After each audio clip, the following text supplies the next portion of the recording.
അമ്മ ഉഫ് ദാ ടിവിയുടെ കണക്ഷൻ പോയി. ചേച്ചി എന്റെ നെറ്റും പോയി. എന്തുവാടെ ഇവിടെ? ഇയാൾക്ക് എന്താ വേണ്ടേ? ചാനല്.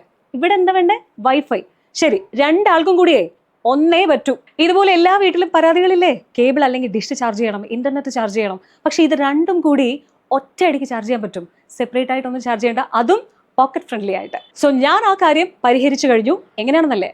ഏഷ്യാനെറ്റ് കേബിൾ ആൻഡ് ഫൈബറിന്റെ ഡബിൾ ഡിലൈറ്റിലൂടെ. എന്താണ് ഈ 399 ഡബിൾ ഡിലൈറ്റ് എന്നല്ലേ? അതെടുക്കുമ്പോൾ നമുക്ക് 100 Mbps സ്പീഡിൽ അൺലിമിറ്റഡ് ഡേറ്റ കിട്ടും. അതും ഇതിൽ എക്സ്ക്ലൂസീവ് എന്ന് പറയുന്നത് സെപ്പറേറ്റ് ആയിട്ട് എനിക്ക് കേബിളിന് ചാർജിങ് ചെയ്യേണ്ട 400 ചാനൽസ്, എക്സ്ക്ലൂസീവ് ആയിട്ടുള്ള നമ്മൾ കാണാൻ ഇഷ്ടപ്പെടുന്ന ഒരുപാട് പേബിൾ ആയിട്ടുള്ള ചാനൽസ് ഇൻക്ലൂഡഡ് ആയിട്ടുള്ള 400 ചാനൽസ് കിട്ടും. ഇനി അതിലില്ലാത്ത വേറെ ചാനൽസ് വേണമെങ്കിൽ നിങ്ങൾക്ക് പേ ചെയ്ത് അതിലേക്ക് ഇൻക്ലൂഡ് ചെയ്യാം. ആൻഡ് കംപ്ലീറ്റ്ലി പ്രീപെയ്ഡ് ആയിട്ടുള്ള ഈ പ്ലാൻസുകളെല്ലാം നമുക്ക് റീചാർജ് ചെയ്യാനായിട്ട് മൊബൈൽ ആപ്ലിക്കേഷൻ ഉണ്ട്. ഒപ്പം എന്ത് പരാതി ഉണ്ടെങ്കിലും 24/7 ഹെൽപ്പ് ചെയ്യുന്ന തരത്തിലാണ് ഇത് വർക്ക് ചെയ്യുന്നത്. സോ അതും അടിപൊളിയല്ലേ? ഞാൻ തന്നെ എൻ്റെ വീട്ടിലെ കണക്ക് നോക്കിയപ്പോഴേ ഒരു മാസം ഇന്റർനെറ്റിന് വേണ്ടിയിട്ട് 700 രൂപ കളയുന്നുണ്ട്.